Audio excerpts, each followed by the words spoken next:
मिथिला क्षेत्र दरभंगा के पुलिस महानिदेशक राजेश कुमार की अध्यक्षता में पुलिस विभाग की बैठक का आयोजन किया गया। दरभंगा के एसएसपी कार्यालय न्यू भवन में बुधवार को वहीं आयोजित बैठक में दरभंगा के एसएसपी जग्गुनाथ रेड्डी, दरभंगा के सिटी एसपी अशोक कुमार चौधरी और दरभंगा जिले के सभी अनुमंडल के पुलिस पदाधिकारी और थाना पदाधिकारी ने इस बैठक में भाग लिया। वहीं आयोजित बैठक में मिथिला क्षेत्र दरभंगा के आईजी राजेश कुमार ने जिले के सभी थाना के कार्य प्रगति की समीक्षा की और लंबित कांडों की समीक्षा करते हुए वारंटी की गिरफ्तारी एवं जो भी केस लंबित है सभी केस में तेजी लाने एवं सभी लंबित कांडों को डिस्पोजल करने को कहा और पुलिस विभाग से संबंधित और भी कई महत्वपूर्ण बातों की समीक्षा करते हुए कई दिशा निर्देश दिए गए और जो भी थाना स्तर पर केस लंबित है ऐसे तमाम कांडों का निष्पादन करने के लिए भी निर्देश जारी किया गया। फिक्स टाइम में मिले, वो टाइम निर्धारित करें। उस टाइम में होना चाहिए कि भाई एसएचओ मिलेंगे, इंस्पेक्टर मिलेंगे, एसडीपीओ मिलेंगे, एसपी मिलेंगे। हमने भी ऐसे निर्धारित किया ताकि दूर दूर से पेटिशनर आता है जो भी अपनी समस्या लेके आया तो ये रहे कि भाई उसमें एक्शन लेना है हम लोगों को, उसकी बात को सुनना है उसी घंटे में। और जहाँ अगर फोन करना पड़े, फोर्स को भेजना पड़े, ऑफिसर को भेजना पड़े, भेज के उसको दिखवाइए। ये नहीं होना। ललित नारायण मिथिला विश्वविद्यालय दरभंगा के जुबली हॉल में women's institute of technology Darbhanga के नए छात्राओं का प्रेरण कार्यक्रम का आयोजन किया गया। इस कार्यक्रम में मुख्य अतिथि के रूप में ललित नारायण मिथिला विश्वविद्यालय दरभंगा के कुलपति प्रोफेसर संजय कुमार चौधरी मौजूद रहे। वहीं इस मौके पर भागलपुर इंजीनियरिंग कॉलेज के पूर्व प्राचार्य निर्मल कुमार, कुल सचिव डॉक्टर अजय कुमार पंडित और WIT संस्था के निदेशक प्रोफेसर प्रेम मोहन मिश्रा मौजूद थे। कार्यक्रम का उद्घाटन संयुक्त रूप से दीप प्रज्वलित कर किया गया। इस प्रेरण कार्यक्रम में नए सत्र की छात्राओं के साथ WIT के निदेशक प्रोफेसर प्रेम मोहन मिश्रा, शिक्षक शिक्षिकाएं एवं कर्मीगण मौजूद थे। अच्छी संख्या में लोगों की मौजूदगी बनी रही। के लिए वो चीजें बहुत अच्छी है कि आप हैं कहाँ और आप अगर बनेंगे तो करेंगे। उन सारे जो स्टेजेस को बड़ा बढ़िया से प्रोफेसर विनोद कुमार जी ने बताया है। मेरे लिए बहुत कुछ बचा नहीं, मैं आपको बहुत शुभकामनाएं देकर अपनी बात समाप्त करता हूँ। बहुत बहुत धन्यवाद। होते हैं कौन सा टीचर क्या पढ़ाता, वो पूरी विस्तृत जानकारी देने के लिए होती है और थोड़ी सी जानकारी ये दी जाती है कि आपका व्यक्तित्व आपके कैंपस में कैसा होना चाहिए, आप कैसे अपने गोल को अचीव करेंगे। इसके लिए सबसे ज़्यादा जरूरत होता है, जो सबसे इम्पैक्ट फैक्टर जिसका 100% होना चाहिए वो था मेंटर का नोटिफिकेशन। वो हर एक ब्रांच के टीचर्स को मैंने बोला है, डायरेक्टर साहब को, हर एक ब्रांच के टीचर को नंबर ऑफ स्टूडेंट्स को डिवाइड करके वो मेंटर बना देंगे, जिनका काम पढ़ने के अलावा, करिकुलम के अलावा उनके पर्सनल प्रॉब्लम्स और कैसे वे अच्छा करें वो सभी तरह की काउंसलिंग देने का रहता है। तो अभी मेरे बाद जितने भी टीचर्स आएंगे वो अपने सब्जेक्ट्स का बताएंगे कि आप फर्स्ट सेमेस्टर में क्या टॉपिक आपको पढ़ना है, रजिस्ट्रेशन किस किस सब्जेक्ट्स का हुआ है, उसके कितने क्रेडिट हैं और कौन कौन सा टीचर लैब लेगा। This should be very important. और आपके यहाँ जिस ब्रांच में एज पर रूल जितने टीचर नहीं होंगे हम लोग टीचर उसमें से डालेंगे, जिनका सैलरी AICTE के नॉर्म्स के हिसाब से तो नहीं दे पाएंगे आप, चूँकि आपका वैसा परफॉर्मेंस इंस्टीट्यूट का नहीं है, लेकिन जो गवर्नमेंट ऑफ बिहार जो दे रही है गेस्ट फैकल्टी को वो मिलेगा। साथ में नॉन टीचिंग में देखेंगे कि किसकी ज़रूरत है किसकी ज़रूरत नहीं है, क्योंकि पीछे से आपके यहाँ जैसा परिपाटी बना है कि जो भी कुछ आए, कहीं कुछ नौकरी देना है तो कहीं घुसा हो, तो वो देखा जाएगा कि WIT में कितने सैंक्शन पद हैं नॉन टीचिंग के। टीचर्स का तो मैं जोड़ के तुरंत बता सकता हूँ, वो मैं वेरीफाई करूँगा और उनको भी सम्मानजनक जो इनहैंसमेंट होगा वो कर देंगे।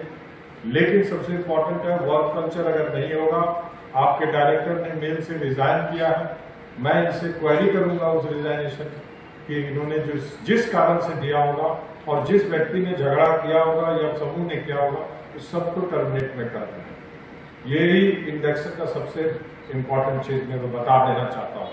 आप अपने डायरेक्टर से झगड़ा करेंगे, वो रिवेंज में दुखी होकर वो रिजाइन करेंगे, तो ये बहुत ही बड़ा डिजास्टर है। और उसके लिए जो भी व्यक्ति इन्होंने अगर कहा है कि फाइल बनाने के लिए, आप प्लीज मुझे बताएंगे किसको आपने बोला फाइल बनाने के लिए नहीं बनाया, शाम तक में उसको टर्मिनेशन लेटर मिल जाएगा। So with these words, very good, thank you. Without discipline कोई सिस्टम आगे नहीं बढ़ता है, और जिसने ऐसा काम किया होगा उसको उस संस्था में रहने का कोई हक नहीं।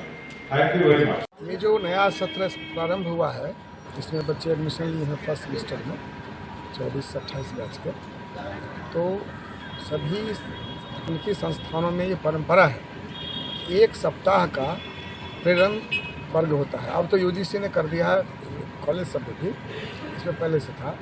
1 सप्ताह हम बच्चों को बताते हैं कि क्या पढ़ना है, कैसे पढ़ना है, क्या बनना है, क्या अनुशासन होगा, क्या उनका सिलेबस है, और उसमें बड़े बड़े विद्वानों को बुलाकर उनका भाषण कराया जाता है ताकि बच्चों का मनोबल बढ़े और वो बच्चे अच्छा करें। उसी के तहत AICTE ने कहा था कि 23 अक्टूबर से क्लास शुरू करना है। आज 23 अक्टूबर है, इसलिए हमने पहला क्लास प्रारंभ किया। और प्रेरण क्लास के लिए हमने DC भागलपुर के पूर्व प्रधानाचार्य जो बहुत विद्वान हैं उनको बुलाया था। और हमारे कुलपति भी वैसे तो फिजिक्स के हैं, लेकिन इनका भी बैकग्राउंड है, वो भी सब काम छोड़ के आए थे। ये बहुत बड़ी बात है। और ये अभी 7 दिन लगातार चलेगा। हम ऐसे विद्वानों को बुला कर अपने बच्चों को मोटिवेट करेंगे, उनको उनकी एनर्जी को बढ़ाएंगे, ताकि जब क्लास शुरू हो तो बच्चे सब कुछ जानते रहें, क्या नियम है, क्या कानून है, क्या अनुशासन है, क्या करना है, कैसे पढ़ना है, सब पहले से पता रहेगा। उसी लिख पर बच्चे चलेंगे और वो अच्छा करेंगे। सर, वरीय पुलिस अधीक्षक दरभंगा द्वारा प्रत्येक कार्य दिवस पर आम लोगों की समस्या की सुनवाई की जाती है और उनके शिकायत का त्वरित निष्पादन किया जाता है। इसी क्रम में 23 अक्टूबर को अनुमंडल पुलिस पदाधिकारी बिडौल 2, अपराध शाखा 6, RSM 1, विश्वविद्यालय थाना 1, बहादुरपुर थाना 1, मब्बी थाना 1, नगर थाना 1, सिमरी थाना 1, हायाघाट थाना 1, मनीगाछी थाना 1, बहेड़ा थाना 1, कुल 17 फरियादी की समस्या की सुनवाई की गई और उनके निराकरण के लिए संबंधित को आदेशित किया गया।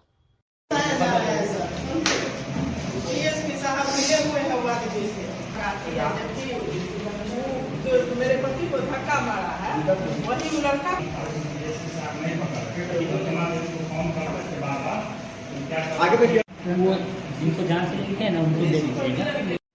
खेल विभाग, बिहार राज्य खेल प्राधिकरण पटना और जिला प्रशासन दरभंगा के संयुक्त तत्वाधान में आयोजित राज्य स्तरीय विद्यालय खो खो बालक अंडर 14 खेल प्रतियोगिता 2024 के दूसरे दिन नेहरू स्टेडियम में 3 ग्राउंड पर खो खो की प्रतियोगिता कराई जा रही है।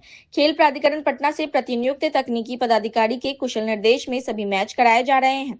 संपूर्ण बिहार से आई टीमों को 8 पुल में विभक्त किया गया है। साथ ही अपने अपने लीग मैच में अपने पुल के विजेता जिले की टीम को क्वार्टर फाइनल में अपना जलवा दिखाने का अवसर मिलेगा, जहां नॉकआउट के आधार पर प्रतियोगिता कराई जाएगी। प्रथम क्वार्टर फाइनल पुल ए के विजेता को पुल सी के साथ मैच खेलना होगा। दूसरा क्वार्टर फाइनल पुल बी के विजेता के साथ पुल डी के विजेता टीम का मैच होगा। तीसरे क्वार्टर फाइनल में पुल ई के विजेता से पुल जी का मैच होना है और चौथे क्वार्टर फाइनल में पुल एफ के विजेता से पुल एच के विजेता का मैच होगा। इन मैच में विजयी टीम सेमीफाइनल के लिए क्वालिफाई करेंगी। अब तक प्राप्त परिणामों के अनुसार पुल बी से बांका, पुल डी से पूर्णिया, पुल ए से कैमूर और पुल जी से सहरसा ने क्वार्टर फाइनल के लिए अपने प्रतिद्वंदियों के ऊपर जबरदस्त विजय प्राप्त करते हुए प्रवेश किया है। मेजबान दरभंगा ने अपने पुल में अपने मैचों को जीतकर मेजबान के गौरव को कायम रखा है और अपने प्रदर्शन से दर्शकों का दिल जीत लिया है। तो आप लोगों से भी परिचय हो जाए। मंत्री महोदय, सभी के बीच दल प्रभारी कोच और जो दल के शक्ति लिए हुए अग्रसर बच्चे हैं, उनसे परिचय प्राप्त करते हुए धन्यवाद। प्रधानमंत्री नरेंद्र मोदी के द्वारा दरभंगा एयरपोर्ट के टर्मिनल बिल्डिंग का शिलान्यास किया गया। इस संबंध में मीडिया के लोगों ने जब पूर्व केंद्रीय मंत्री मोहम्मद अली अशरफ फातमी से पूछा कि दरभंगा एयरपोर्ट का आधारशिला प्रधानमंत्री नरेंद्र मोदी ने रखा है, इस पर क्या कहेंगे? तो इस प्रश्न का उत्तर देते हुए उन्होंने कहा कि कितनी मर्तबा आधारशिला रखेंगे, मैं प्रणाम करता हूं नरेंद्र मोदी को। साथ ही उन्होंने यह भी कहा कि 10 साल से तो टर्मिनल बन ही रहा है। साथ ही उन्होंने तंज कसते हुए यह भी कहा कि हर इलेक्शन से पहले एक शिलान्यास होता है। साथ ही उन्होंने दरभंगा एम्स पर भी बोलते हुए कहा कि दरभंगा एम्स के साथ भी ऐसा ही हो रहा है। एम्स का ऐलान कब हुआ और अब तक एक ईंट भी वहां नहीं डाली गई। साथ ही मोहम्मद अली अशरफ फातमी ने यह भी कहा कि अब दीपावली और छठ का त्योहार आ रहा है, इसमें देखेंगे कि किस तरीके से यात्रियों के साथ लूट होगी और टिकट कितना महंगा हो जाएगा। साथ ही उन्होंने कहा कि 25,000 से 30,000 तक टिकट का दाम लिया जाता है, यह लूट नहीं तो क्या है। साथ ही उन्होंने बताया कि दरभंगा एयरपोर्ट से सभी एयरलाइंस की यहां से व्यवस्था की जाए ताकि यात्रियों को ज्यादा से ज्यादा सुविधा मिल सके और टिकट का अधिक दाम न देना पड़े। यहाँ एक ही कंपनी है जिसके द्वारा लूट मचाई जा रही है और क्या कुछ उन्होंने कहा हम आपको सुना रहे हैं। मोदी ने दरभंगा एयरपोर्ट का आधारशिला रखा है, क्या कहेंगे? भैया कितनी मरतबा आधारशिला डालेंगे ये लोग। मैं प्रणाम करता हूं मोदी जी को। कितने साल से बोलो ये किसी मोदी की देन है या नीतीश कुमार जी की देन है? ये तो दरभंगा महाराज ने आज नहीं 1931 में बना दिया, 32 में। उसमें क्या करना है? उसमें आपको टर्मिनल बनाना है। सब चीज तो है ही है। कुछ हमारे यहाँ के महाराज ने बनाया, कुछ एयरफोर्स ने बना दिया। अब काम क्या करना है? टर्मिनल बनाना है। 10 साल से टर्मिनल बन रहा है। आप उड़ान योजना कितने साल से चल रहा है बोलो? हर दिन, हर इलेक्शन से पहले शिलान्यास होता है, पता नहीं क्या क्या होता है। एम्स के साथ ऐसे ही हो रहा है। एम्स का ऐलान कब हुआ? अब तक एक ईंट नहीं वहां डाला गया। तो मेहरबानी करके ये दरभंगा के साथ, मिथिलांचल के साथ झूठ न बोले। ये कमिटमेंट है दरभंगा के लिए, इसको जल्द से जल्द पूरा करें। एम्स का निर्माण जल्द से जल्द हो। एयरपोर्ट जो देन है दरभंगा महाराज का, उसको टर्मिनल दे करके उसको विधिवत तौर से उसको ठीक तरीके से चलाया जाए। आज दरभंगा से लूट हो रहा है। बोलिए, एक एयरलाइन को पूरा बागडोर मिला हुआ है।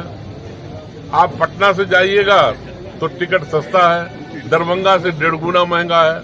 अब त्योहार आ रहा है, छठ का, दीपावली का, ये सब त्योहारों में देखिएगा टिकट किस तरह से महंगा होगा।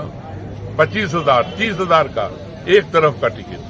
अब बताइए, मतलब ये लूट नहीं है तो क्या है? हमारी मांग है कि सभी एयरलाइंस को दरभंगा का जो एयर है उसको उसके लिए अवेलेबल कराया जाए। चाहे वो एयर इंडिया हो, चाहे वो इंडिगो हो, चाहे कोई भी एयरलाइन दरभंगा आना चाहिए। यहाँ पैसेंजर है। ये जितनी भी उड़ान योजना है देश के अंदर, उसमें सबसे 1 नंबर पर है दरभंगा। सबसे ज्यादा रेवेन्यू दरभंगा एयरपोर्ट दे रहा है। तो फिर क्या वजह है? क्या और एयरलाइंस को अनाउंस नहीं किया जा रहा, दूसरे को नहीं आने दिया जा रहा? इसके पीछे करप्शन है। मैं ब्लेम करता हूं कि एक ही एयरलाइंस को, और उसकी कैसी कैसी जहाज आती है, यहां देख लीजिए कभी आप ठीक से बैठ नहीं सकते। सभी खटारा, जितनी खटारा एयरक्राफ्ट है वो दरभंगा भेजा जाता है। कभी शुरू होता है, अभी चल रही है फ्लाइट किसी अहमदाबाद के लिए, बंद कर दी गई। बीच में अयोध्या की फ्लाइट थी, बंद कर दी गई। क्यों? जब एक फ्लाइट उड़ गई, उसमें पैसेंजर जा रहे हैं, इसको बंद क्यों किया जा रहा है? इसलिए इस एयर स्पेस को सबके लिए खोला जाए।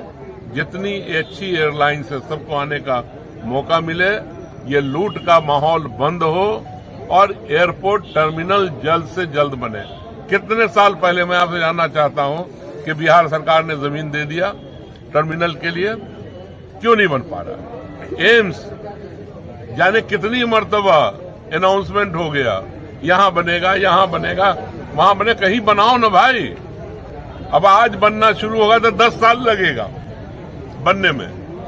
तो जो बेचारे इंतजार में थे, कोई दिल के मरीज हैं, कोई किडनी के मरीज हैं, कोई दूसरे मर्ज से मुब्तला है, उनकी तो यही मौत हो जाएगी, बेचारे इलाज नहीं करा पाएंगे। इसलिए हम चाहते हैं कि जल्द से जल्द ये दोनों काम भारत सरकार का है, जल्द से जल्द करें। ये इसमें देर करने की जरूरत नहीं है और इसमें झूठ मूठ का प्रचार करते हैं और फिर शिलान्यास होगा, तो काम कब शुरू होगा बोलो? अब तक मिट्टी का काम नहीं हुआ, वहां सड़क को चौड़ी होना है वो नहीं हुआ, उसका नक्शा नहीं बना, ड्राइंग नहीं बनी एयरपोर्ट उसकी एम्स की, तो कब से कंस्ट्रक्शन स्टार्ट होगा भाई? It will take 2 year.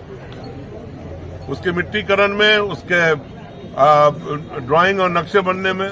और हमने जब कहा था कि जब सिंगापुर बन सकता है, जब हॉलैंड एम्स्टर्डम को समुद्र को पाट के बनाया जा सकता है, दुबई को पाट करके शहर बसाया जा सकता है, तो इस सोबन में कितना मिट्टी पड़ना है? 10 से 12 फीट। उसके लिए वहां बोट लेके गए थे बीजेपी वाले, आज क्यों बना रहे हो वहां भाई? मैंने कहा था मैं सिविल इंजीनियर हूं, मुझे 1 रुपए का महीना दो, मैं बैठ करके आपका हम लैंड फिलिंग भी करवा देंगे और इस लायक बना देंगे कि उसमें बिल्डिंग खड़ी हो सके। तो ये सिर्फ झूठ बोलते हैं, ये दरभंगा को पैसा नहीं देना चाहते हैं। और अगर यही गुजरात का प्रोजेक्ट होता, एम्स और एयरपोर्ट, तो पैसा पहुंच भी गया होता और प्रोजेक्ट स्टार्ट भी हो गया होता। ये झूठे लोग हैं, ये काम नहीं करना चाहते, सिर्फ मिथिलांचल के लोगों के साथ झूठ की खेती कर रहे हैं। ठीक है।